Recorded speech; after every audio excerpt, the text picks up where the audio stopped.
Okay.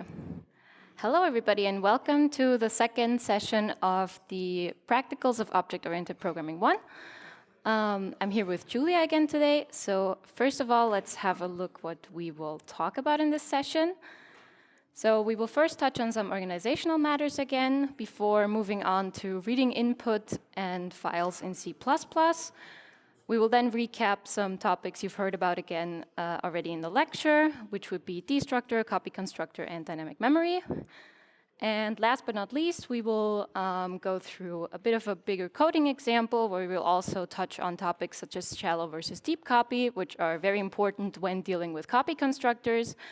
And last of all, we will have a little teaser for something we will do in more detail next week, which is a container called map. So in terms of organizational matters, we already talked about this on Tuesday as well, but as you hopefully noticed, homework 1 was published last week. The activity for that is available in the Teach Center, and the deadline for that is the 25th of March, 6 p.m., which is next Wednesday. So please don't forget to do homework 1 until then. And the bigger announcement, assignment 1 will be published today. So the kickoff video for that will be released on YouTube at 7 p.m. The repositories on GitLab will be available as soon as possible. And the submission for that will be on GitLab as well. The deadline will be the 15th of April, also 6 p.m. And the question hour will be on the 13th of April from 12 to 2 p.m. at the DHEG 054 room. Yeah, so this is just in the Sandgasse. Yeah, so in the data house. Yes, for the repository, as always, you will have the upstream, so you can already start working. With the upstream, the repositories will be created today or tomorrow, or the day after tomorrow. And also something about the grading for A1. So A1 will be worth 20 points of the 100 you can achieve in the practicals. You will only be graded based on functionality and specification, so that means there is no coding standard graded for A1. And there isn't going to be an assignment interview for it, but there will be an in-person coding task after the A1 deadline, which you will have to attend in order to receive points for A1. Yeah, if you did ISB, it will be very similar to the coding tasks we did there.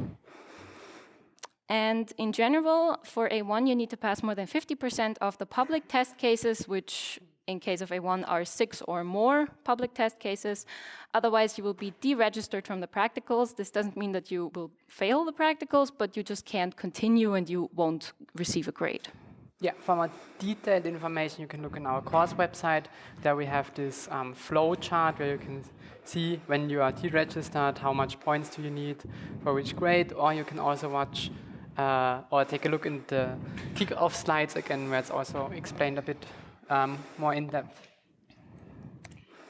Right, so then we can already get started with our first topic today, which will be input in C++.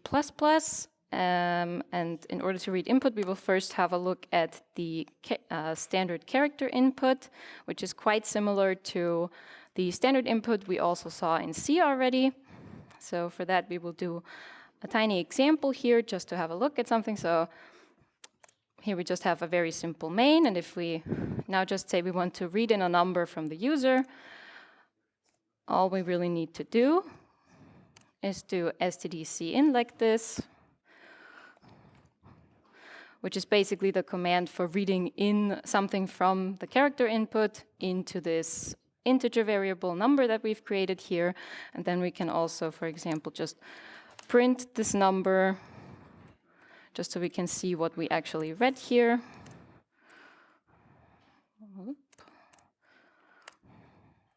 Wrong one. And then we can also put an end, a new line at the end of this.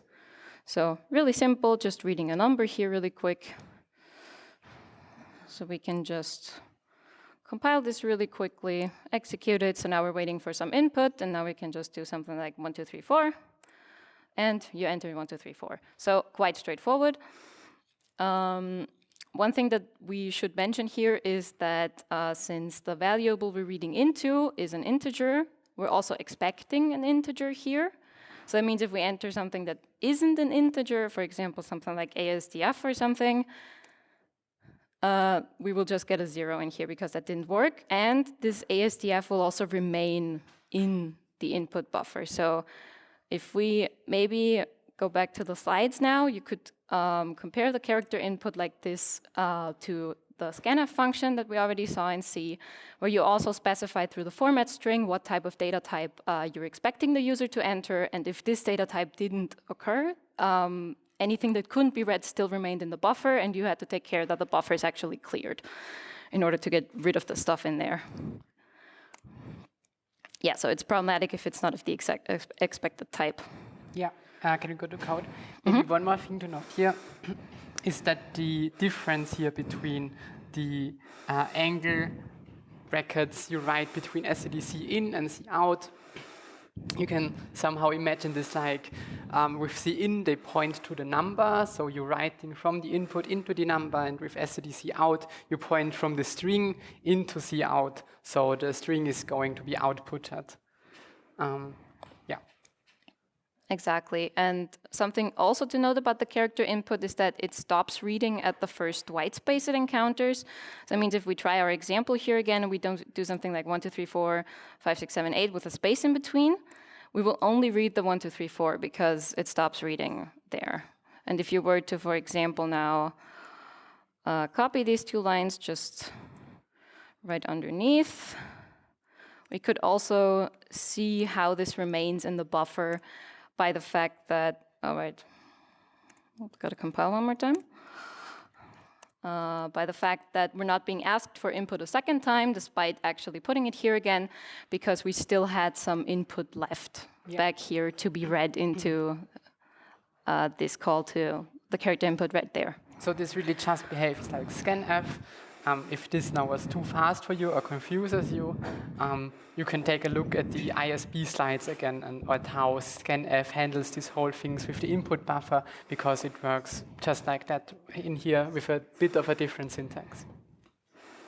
Right, so we already saw that it can be a little bit annoying if we were to, for example, if we want to read a number that's longer than what we've entered here, or that to have some white spaces in between, and we don't want these to not be part of what we're reading, then the character input is kind of annoying to use. But there's a solution for that, which is a function that we also have for input reading, which is std_getLine. Some of you may remember this as a function name that you weren't allowed to use in ISP. So here it is part of a standard library that we can use, and it does make our life easier. So the function signature for that looks just like this. So we give it some type of input stream. Here we have put the character input that we just talked about. Then a string where we actually want what we're reading to be put into, and a delimiter. And this is the key part right here. We can specify a character until which we actually want to read. So we read, in this case, from the standard character input, the input into the string until this delimiter back here is found. And if we don't put anything for the delimiter, then the standard one that is used is just a new line. Yeah, so recall that in C++ you can have two functions with the same name with different parameters. So now these kind of things work where you can either provide a delimiter or not, or have some functions with some default values.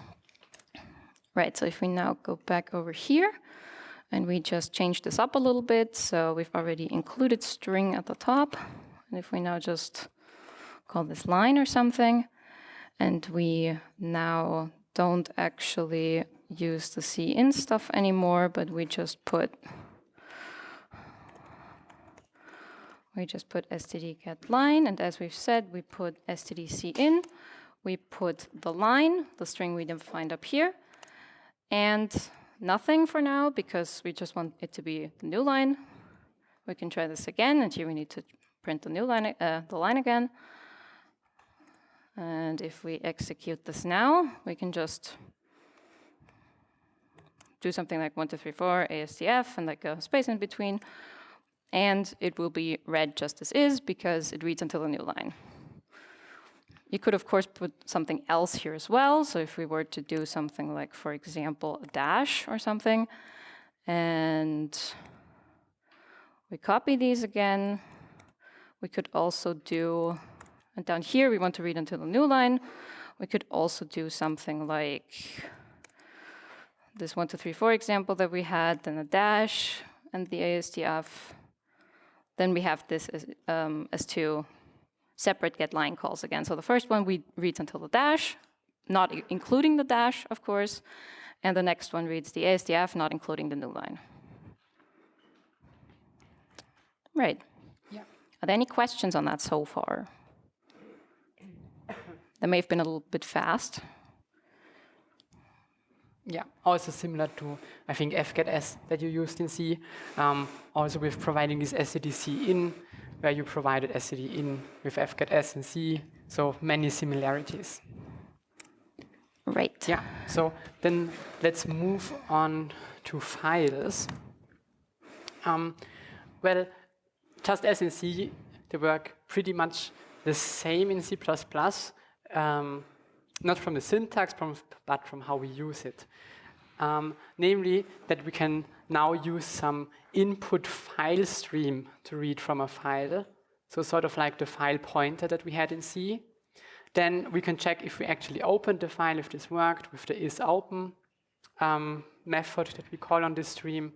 And then we can also just, instead of passing std in, also this stdc in to get line, we can just pass the input file stream and then read a line from the file instead of the input, just like in C. And one advantage that we have here is that we do not need to close the file like we did in C, because it is automatically closed once this input file stream goes out of scope. Does anyone have an idea how this is implemented, that the file is automatically closed once it goes out of scope?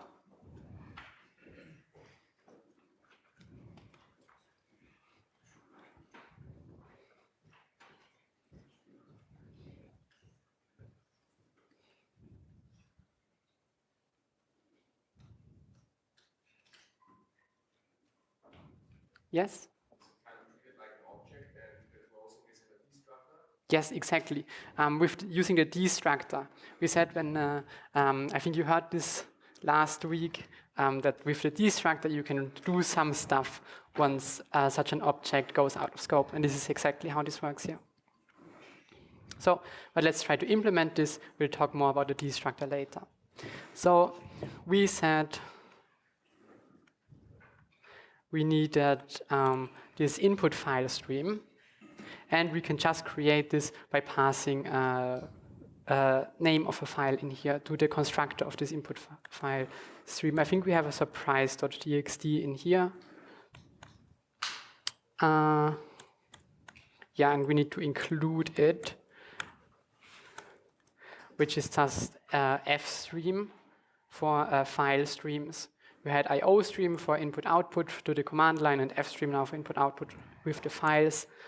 And yeah, and so this I here is the input.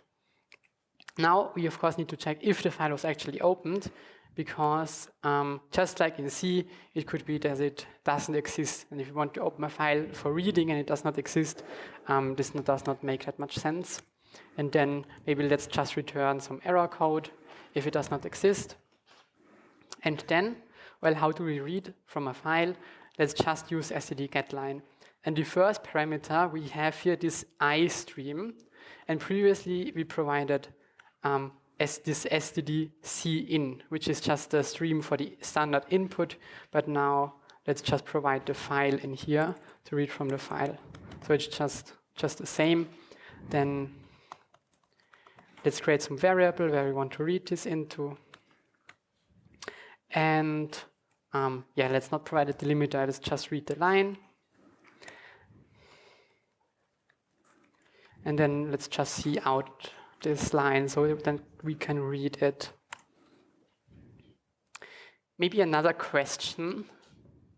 Now we have this line here, and I just passed this to getLine. Isn't this line now copied to getLine? And it and getLine can never change our line variable because we did not pass like a pointer to it. Because in C, we always had like if we do something in scanf, we took the pointer of line so that scanf can actually modify the variable that we want to read. So does this work here, or why does anyone know why this works, or do you think it does not work? Maybe who thinks this does not work because we did not do some pointer at the address of this variable? So who thinks this still works, even though this maybe looks like it is copied? Why does it work? Does anyone know? Yeah? Because the function takes the reference. Yes, exactly. Again, in the new C++ concept, we have the references that we see. Yeah, I think it's here. We have the string. It takes a reference to the string. And with references, we do not need to take the address or something. So just by looking at this, we do not know if this actually works. But yes, it takes the reference, and therefore it does work. So let's try this. And we see, OK, we have this surprise in the surprise.txt file.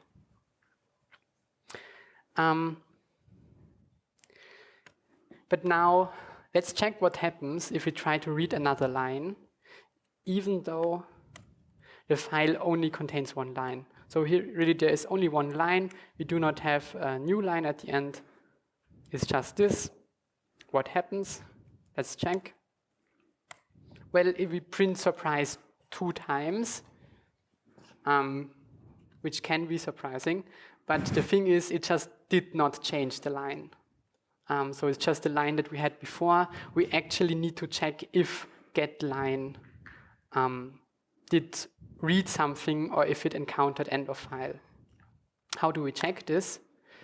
The return value from getLine is basically true if it could read any characters, or false if it encountered some error for like end of file or something. This is not quite correct. But it's good enough for you to work with this function. If you really want to know what actually happens, is that getLine just returns the stream that we have here again out of the function. And stream then, if you try to use it as a Boolean, just is in a true state if it's in a good state and false otherwise. And getLine somehow sets some fail bit in the stream if it could not read anything. This is just some additional information. You do not need to know this. But what you need to know is that, yes, you need to check the return value from getLine to see if it actually read something. So let's just check this. And maybe let's do something like this.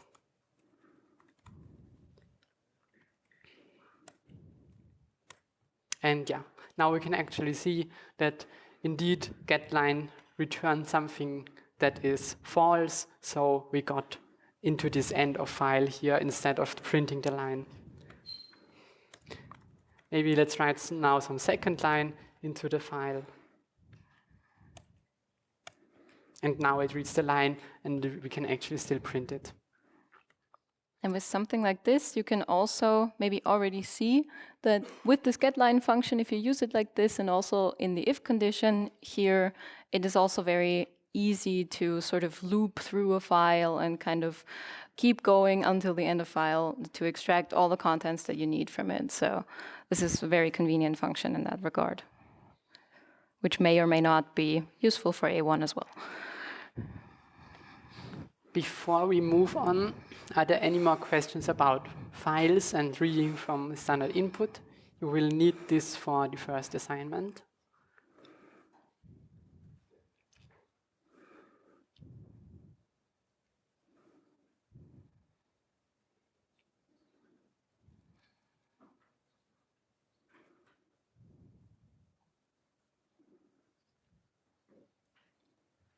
Okay, perfect. Yeah, but I think it's very similar to C, so there shouldn't be any surprises when reading from files.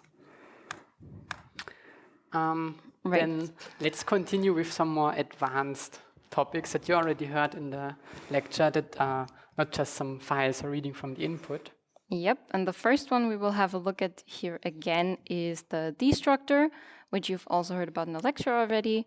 The destructor is basically called when an object is destroyed. Destruction in this sense means when an object goes out of scope or when it is explicitly deleted in some form. And when that happens, the allocated memory is freed once again. So whether that's on the stack or not. There is something to consider here once we deal with the heap memory, but more on that a little bit later. So here we have once again a very easy, small example of what a destructor can look like. So we have this class A, which basically doesn't contain anything. All we have here is just a public destructor. And all it does is just printing a little string when it is actually called. Nothing too fancy. You've probably seen this in the lecture already as well. Yeah, I think in the lecture you also did some, you also had on the slides, so when the constructor and when the destructor is called, and some examples of how this works with the scopes. Yep. Yeah, then there's of course also the copy constructor, which you already heard in the lecture. When is this called? Well, it's called whenever we need to, as the name implies, we need to copy something. And so it's if we have already some object of our class and we want to create another one of it, then the copy constructor is called. And this happens, for example, if you write something like, if you right now are creating a new class and write equals and then some existing object of this class. By default, it's already implemented, and it just copies all members of a class. So by default, this is just like C did it. When in C, we assigned a struct to another struct, everything got copied over. And here it's the same, it just copies everything that's within this class. How does it look like? Well,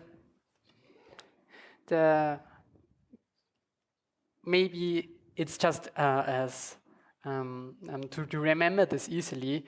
Obviously, you need in the copy constructor, you just accept another object of this class, and it cannot be passed without a reference.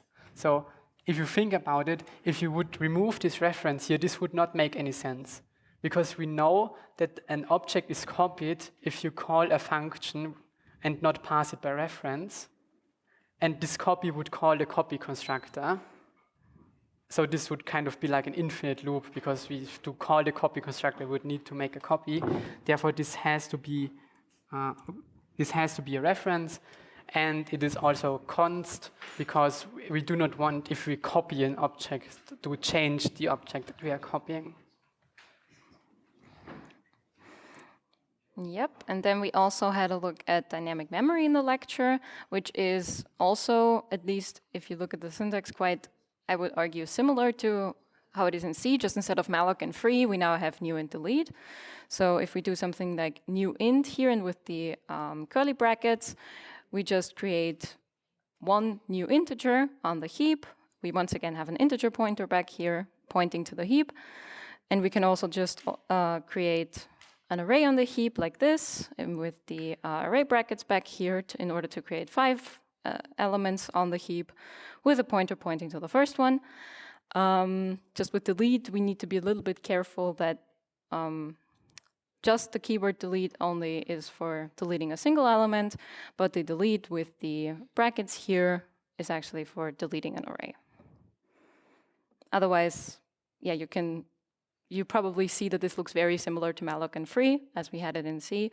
One big thing to mention, though, is that we don't actually know how to handle out of memory yet, because that is a topic that we will discuss in a few weeks. Yeah, so you don't need to check for null pointers here, because it won't return the null pointer when it's out of memory.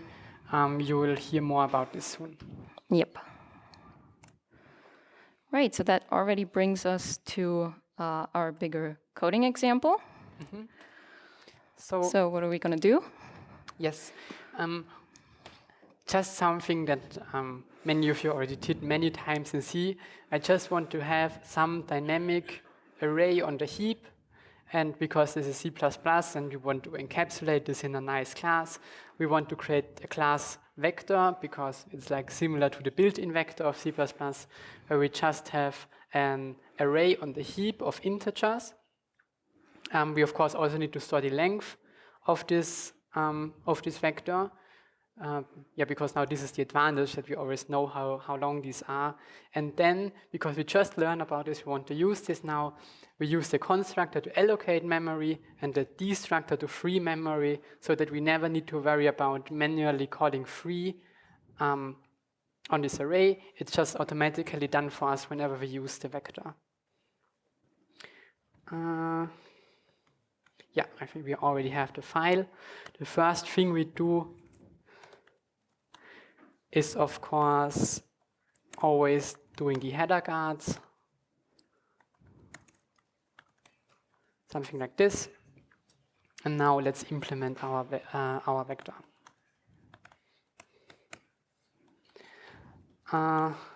Let's start with the attributes that we have.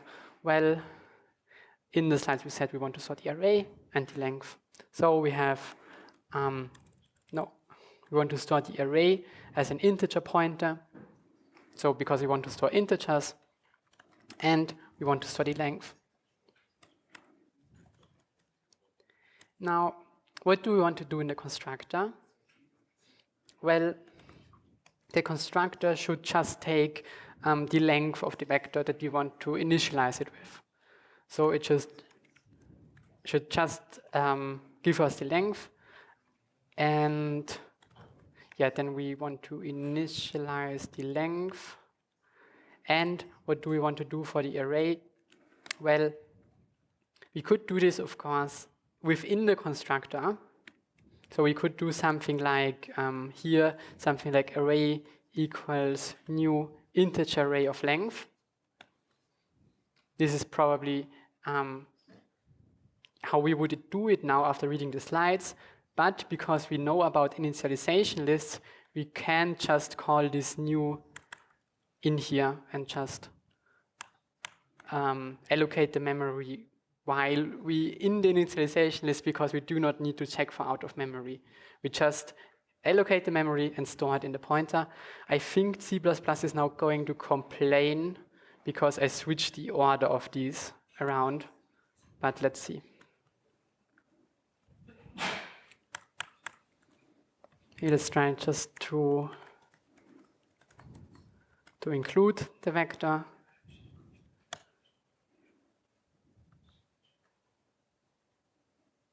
Oh, yeah. Wrong ones. Also important considering for A1, that can be a compiler error you can get. Let's create some of length 10. Does this work? It seems to work. Okay, then it does not complain that we did this in the wrong order. Okay. It may complain if we compile with pedantic and those things, though. Oh yeah. Yeah. Let's try. So let's try something like this. So this may be something that, okay, yeah, now it's complaining. Yeah, this happens something. You need to be careful about this. Here it says field length will be initialized after field array, even though because it always initializes the things, how we define it in here, and not how we write it in the initialization list. And if you do it in a different order, you get this warning. So let's just write the length up here. Yeah. Okay, yeah, it's never used. Let's try with Valgrind. And we can see that we have some bytes in use at exit. This is because, of course, we did not free this array here. We could now, of course, do delete here in the main, but the nice thing to do now is to just implement the destructor for vector. And we will do this in the CPP file.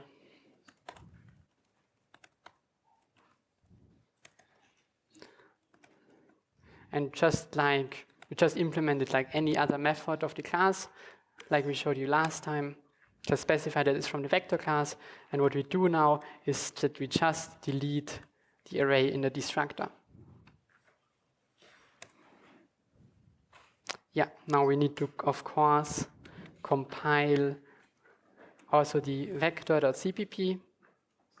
Here, because here it says undefined reference with destructor, because we declared it here.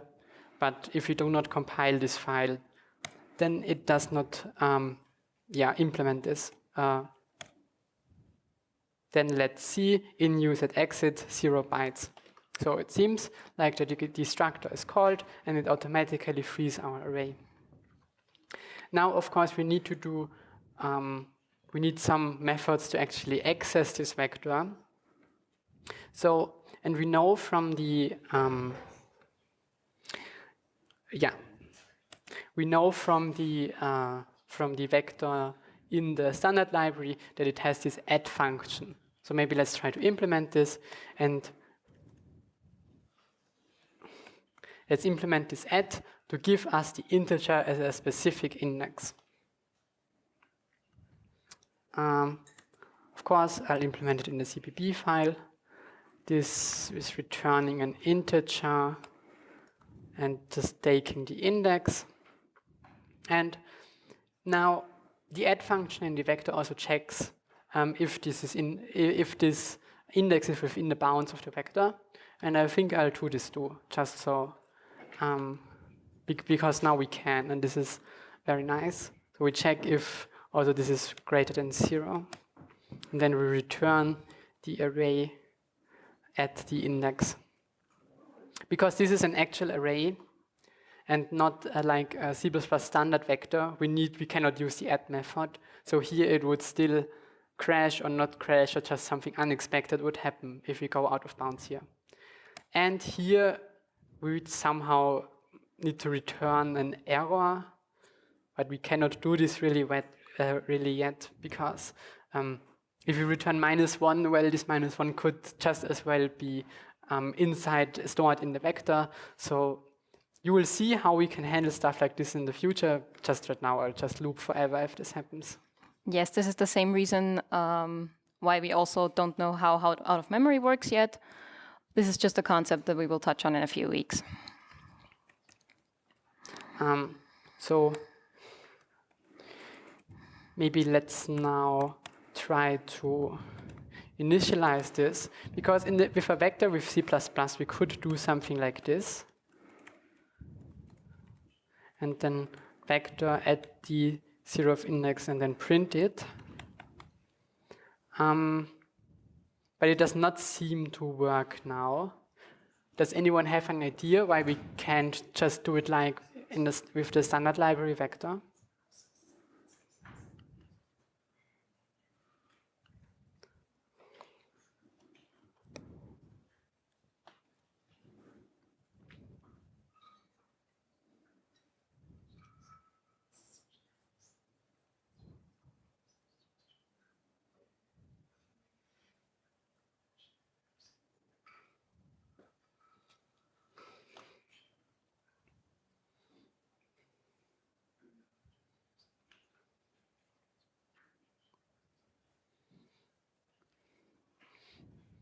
Okay, well, the thing is, here we just have a function, a method add, that returns an integer.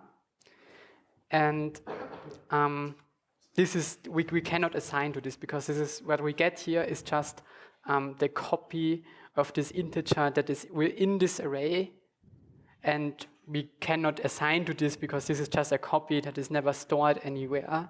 It's just the only thing that we could actually do is something like this, assigning this somewhere. But then this integer is just a copy, and changing this copy does not do anything.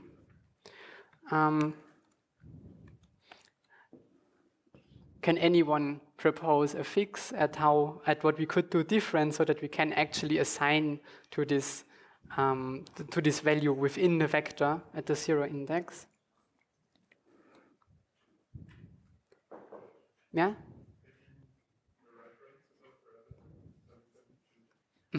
Yes, we could do something like this. Well, okay, the reference as a parameter, you mean something like this, like an output parameter, where you then pass in an integer and then it writes to this integer. This could. It would work with pointers in C. You need to do like a double pointer and then write to the pointer to the element to the pointer to then actually change the element in the struct. Could work. We could of course write something like a set function to set an element at a specific index. But we could also do something different, which is, I do not think that you meant this, we could make the return value a reference. Because we can actually return references from functions, just as we pass them to this, just as we could return pointers in C. Of course, we now need to change the implementation to actually return a reference here, but in C with pointers, we would now take the address of this, but this all happens automatically. We do not need to change the function. We now automatically return the reference. And if we now check this, we can see that this actually wrote 10 into the vector.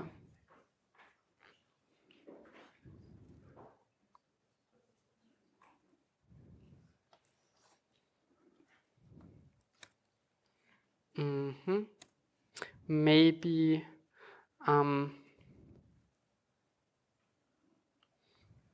maybe let's do a few more things.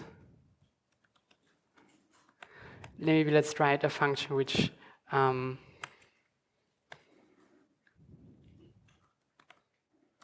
takes a vector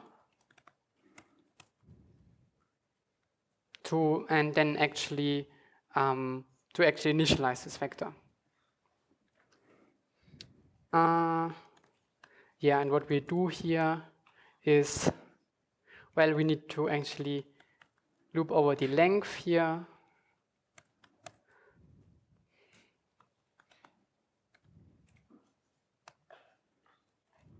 But of course, this also does not work. Anyone have an idea from last time? Why can't we access the length here? Yes, exactly, because it's private.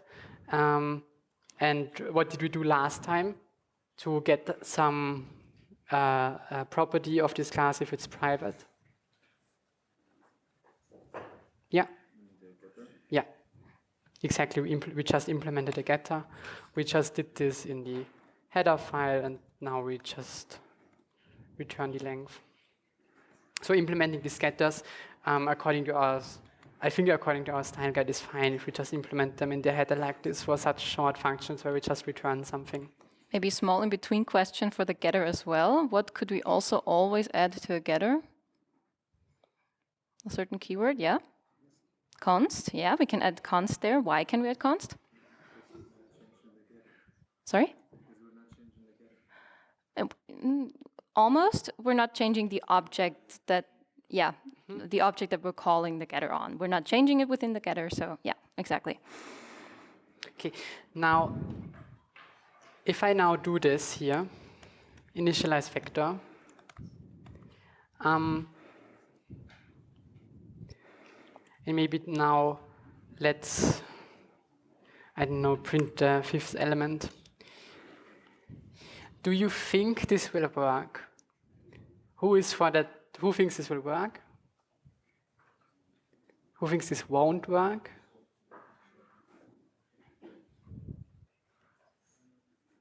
Okay, does someone have an explanation why it doesn't work?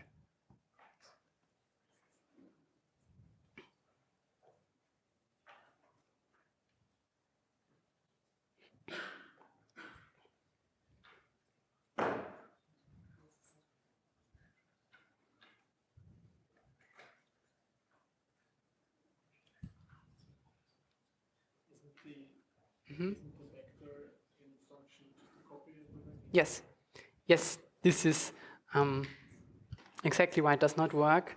This here is a copy, and if we change the copy, of course it should not change out here. So let's try it out if this is correct. Oh,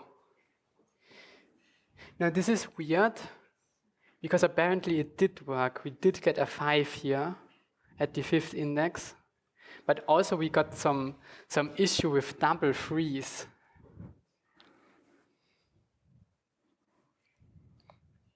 What could that be about? Now, does now anyone have an idea why this does not work? But this is more difficult to spot.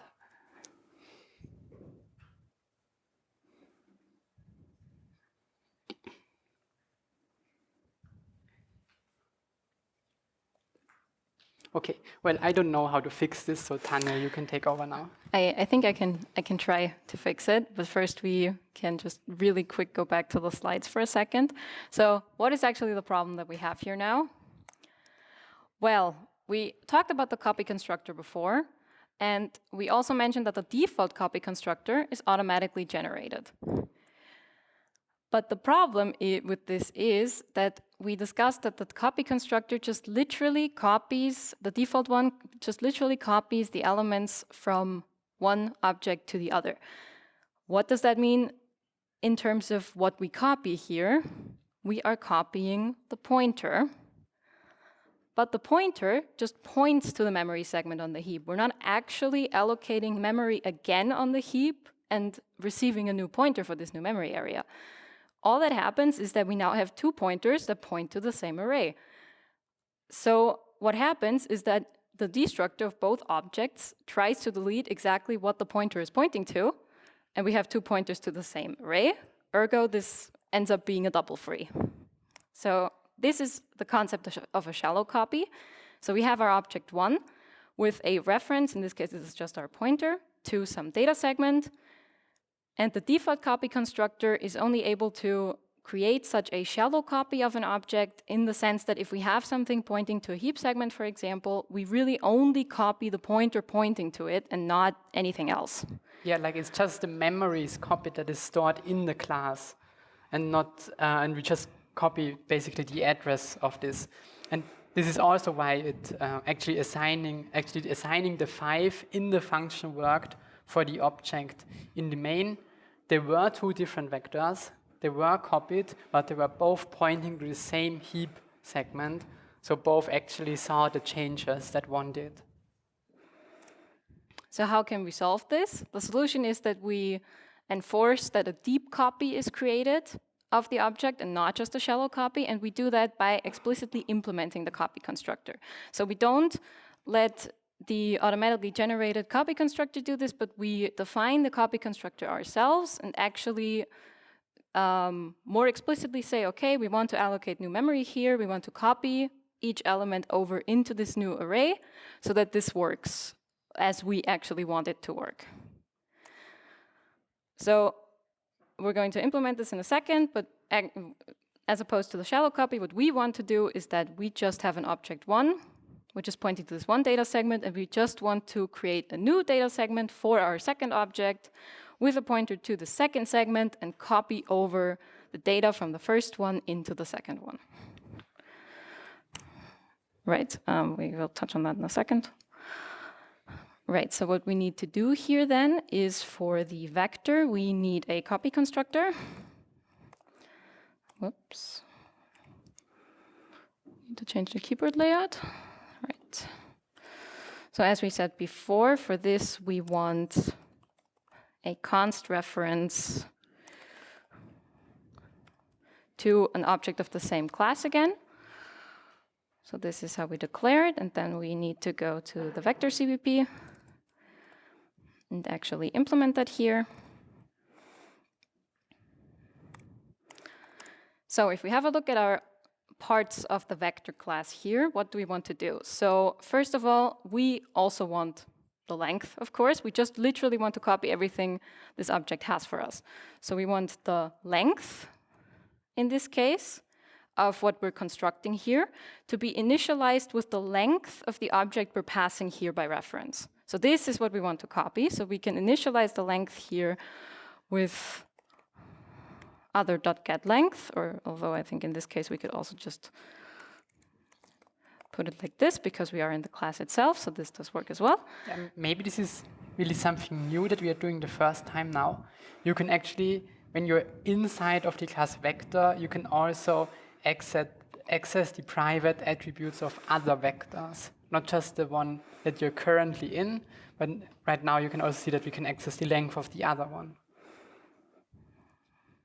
Right, and then we want the array to once again be initialized to a heap segment, but as we said, we don't want this to be the exact same heap segment, but we want this to be a new one. So we can just say here, once again, that we want this to be just a new segment on the heap with the length of the other one. Right, so those are that's the groundwork. Initialization is again in a new line. All right, so we can see this better. Good point. Right, and all we want to do here now is just loop over the old array and just copy everything over because the arrays have the same size. So yeah, just make a for loop as we know it.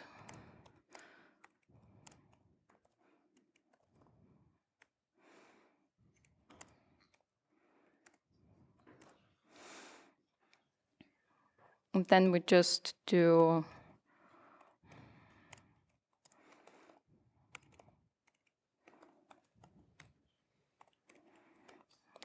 it like this. The underscore, I think. Sorry. Yeah. There we go. This is basically all we need to do. So does this solve our issue already? Yep, looks good. And we now also see that it behaves as expected, because now we really this vector in this other method is a copy of the other one, and we are just modifying the copy. And I think now you should change the vector to actually be a reference. Yep. To actually initialize this. So then we should be able to see a change here as well. Yep, so that is 5 now again because we're doing vector at the 6th position here. And we're initializing it with I up here. Does anyone have a question about why this copy constructor is needed or how this copy constructor works? Maybe if I just pull it up here again as well.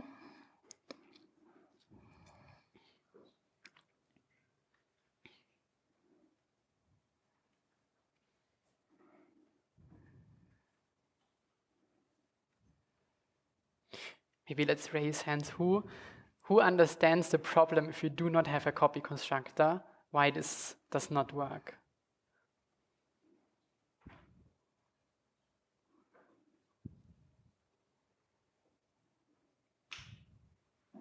Okay, some. Maybe should we explain it again? What the copy constructor does? No, why we now need a copy constructor to actually copy the elements. So the reason we need a copy constructor is that, that was the wrong one. Okay, so as we said, we are with the shallow copy, if we just literally have the default copy constructor, we just literally copy every single element within the object. Maybe let's look at this one. This one, yeah. So yeah, so this reference here that we have in the shallow copy, this is the integer pointer to our array that we have in the object. And what happens if we have a copy of this first vector, we are just copying this integer pointer called array. Quite literally, this is an address pointing to something, right? We are just copying this address into another object.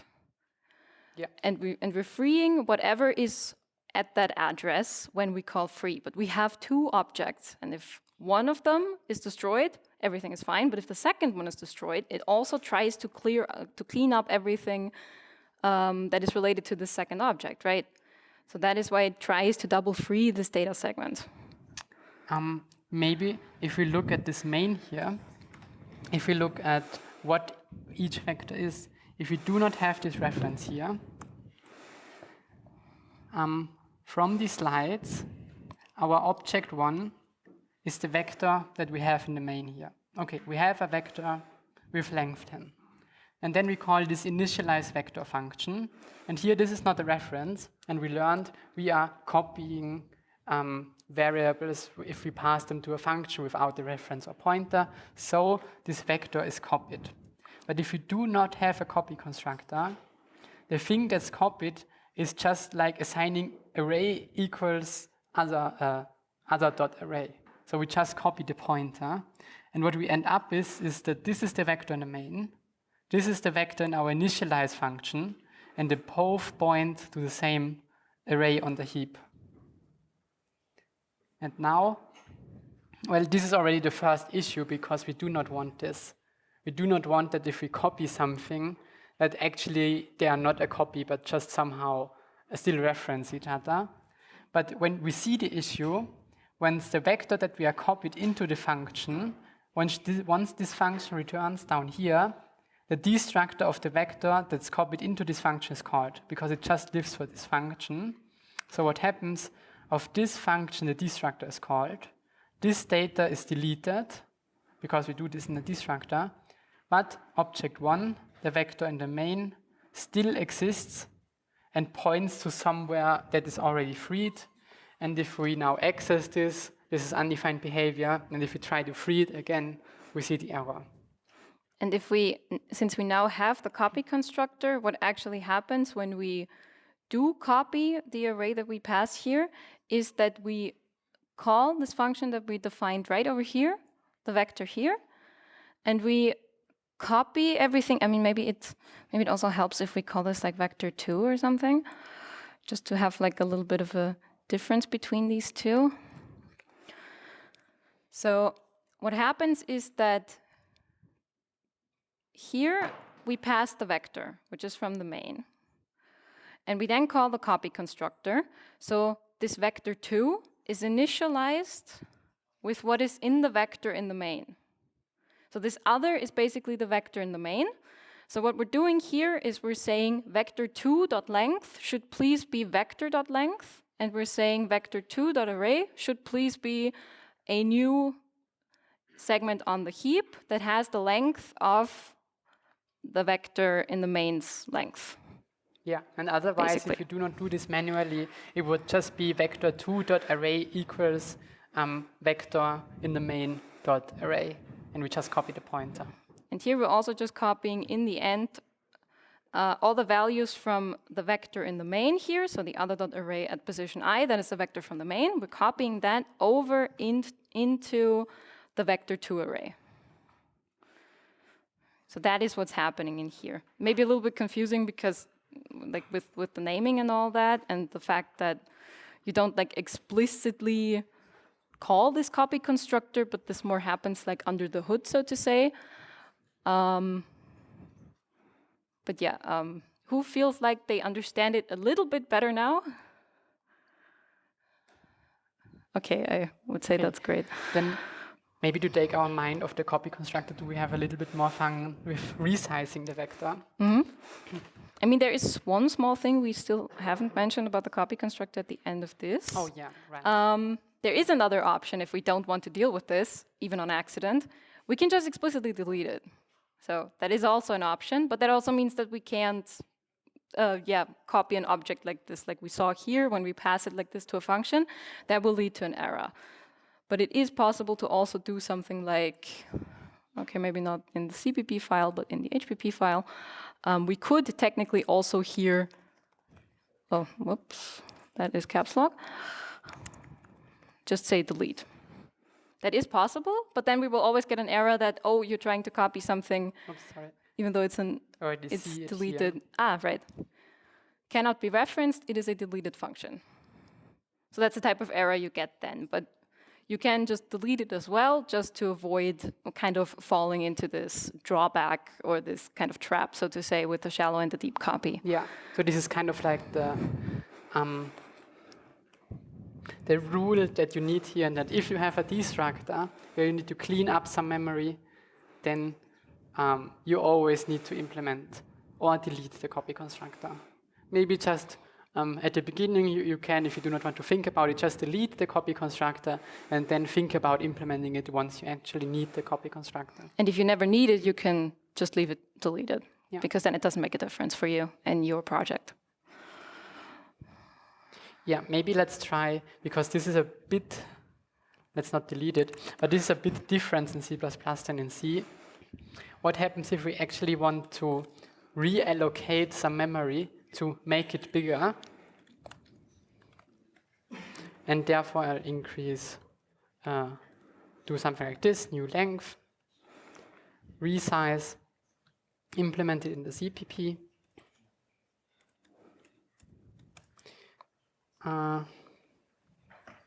Yeah, I do not need this vector here. I need it in a CPP. So, well, there is no realloc like in C we have in C++. We cannot somehow increase the size of our array. With some function, we only have new and delete. Does anyone have an idea how we could do this now?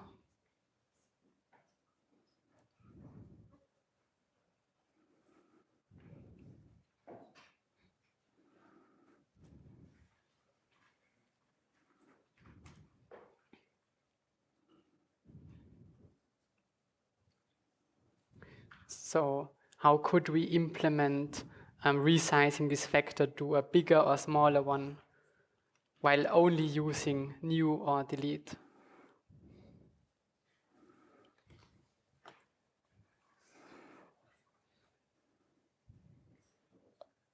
If we think really simply, if we can't change the one we have. It's also something realloc does if it cannot fit the new array.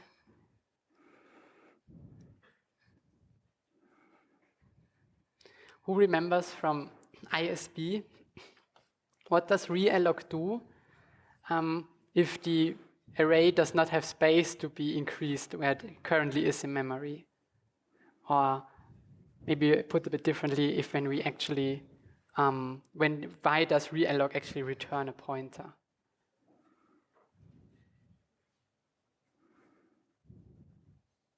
Yeah? It searches for a different segment of memory where it has enough space, moves everything there. Yes. Yeah, it allocates a new segment in memory, moves everything there, and then frees the old one.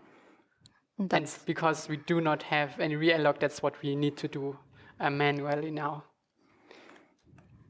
So we need some new segment in memory. We need to start by actually allocating this. We cannot free the old one right away because then we would lose access to the data. And now we need to copy over the data.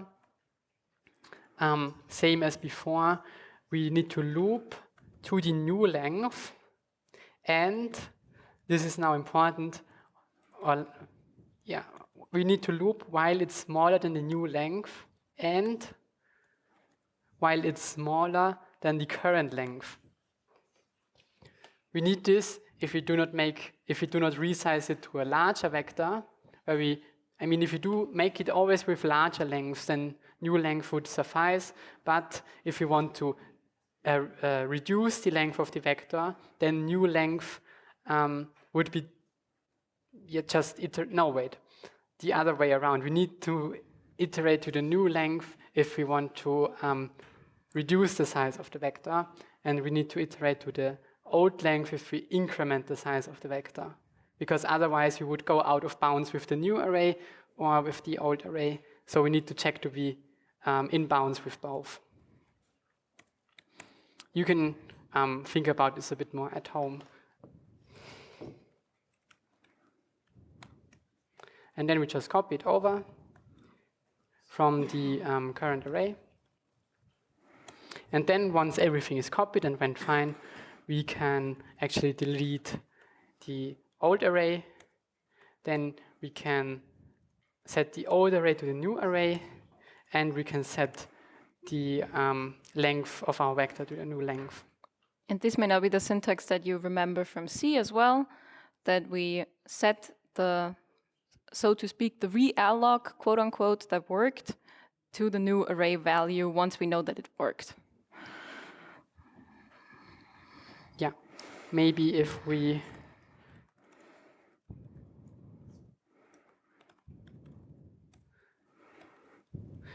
quickly loop over the vector and print the whole vector, just to see if this actually worked. We removed the reference up again for demonstration purposes. Reference, so we change it. Okay, we can see this is our old vector. It has 10 elements. And now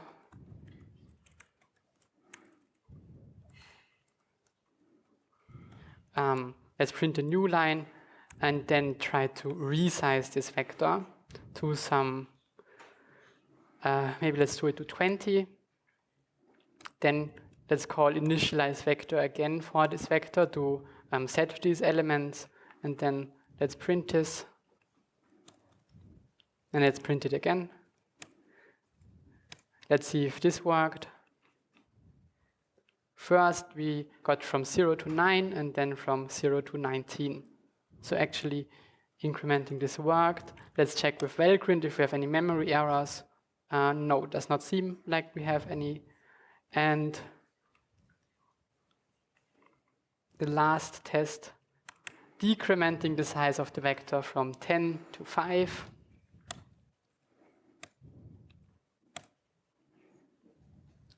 Does also seem to work. First we have 10 elements, then we have 5 elements, and no Valgrind errors. So it seems like we did everything correct. Who thinks that we now did everything correct and we did not overlook any errors? Who thinks there are still some errors here?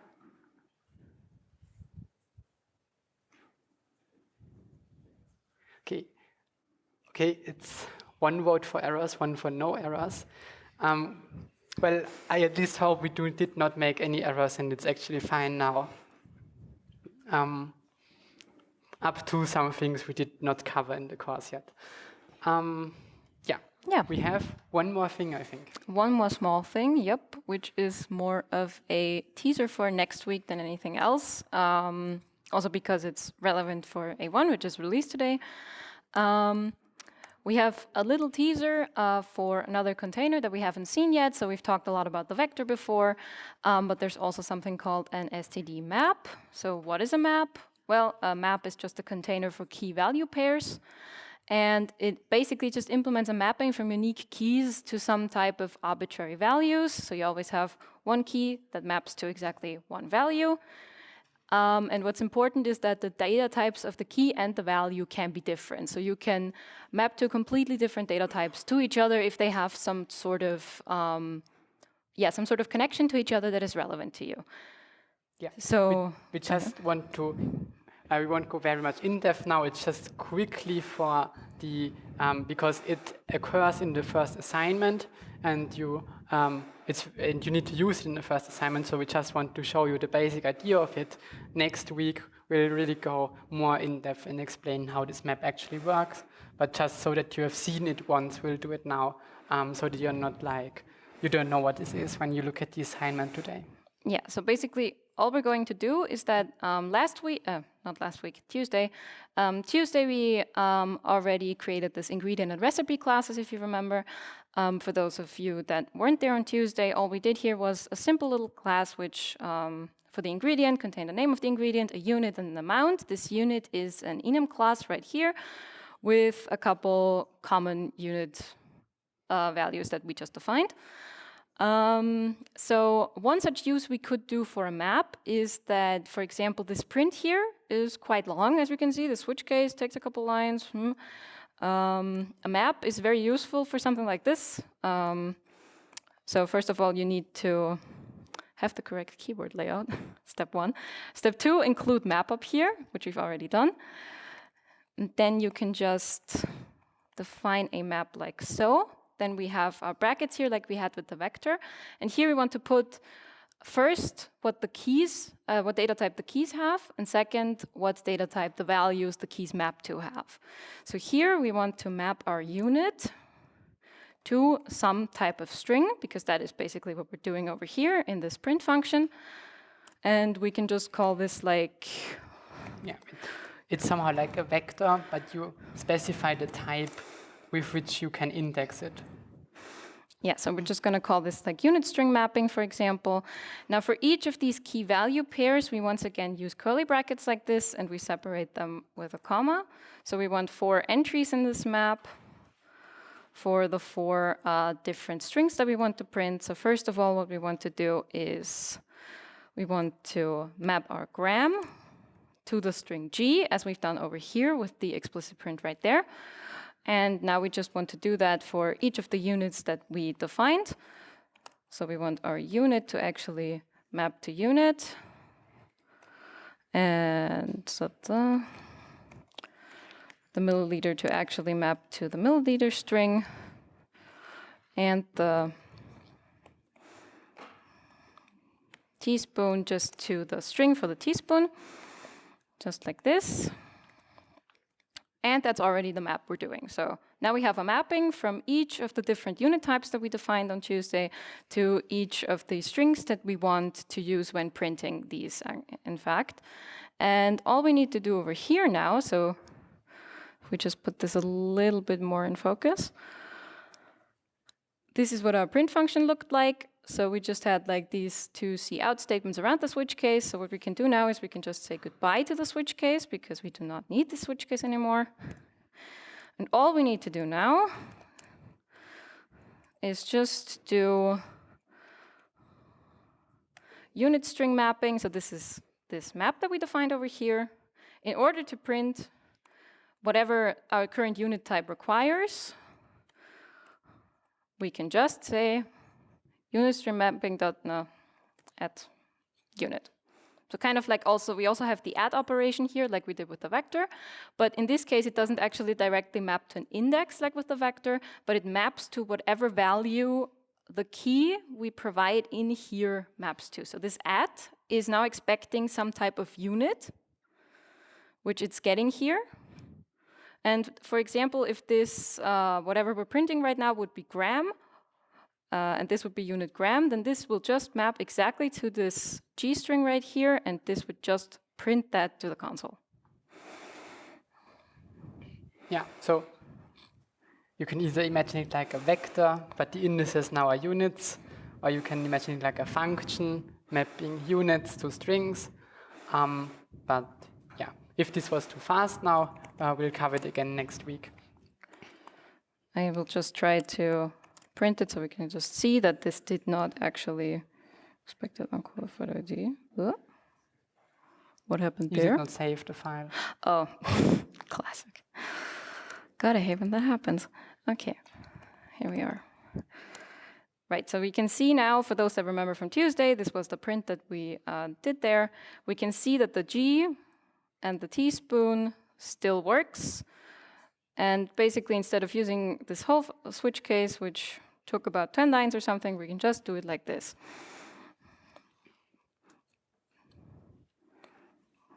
Yeah, do we have time for the contains, or should we leave that for next week? Okay, then let's leave that for next week. All right. Yep, so much for the map. Right, so today we talked about a lot of topics. We talked about input reading and file reading in C++. We recapped a couple of things, and we also had a look at shallow and deep copies in the big heap array example, and heard about a small teaser for the map next week. Are there any more questions about anything we did today? Or other C++ related stuff? Or also A1 related things, if any of those have come up in the meantime? Yes? No, A1 is individual work. Yes. So the teams, the team registration will only open after like the A1 deadline and all of that is over, and also the coding tasks. So that won't be a topic for a while. Yeah. yeah, so maybe to stress this again, A1 is just individual work. Do not work in teams. It's just for you, like in ISB. Okay, then I think in 15 minutes, in 15 minutes the lecture should start. Yeah, and up until then you can, I don't know, you can come back in 15 minutes. Okay, thank you for your attention.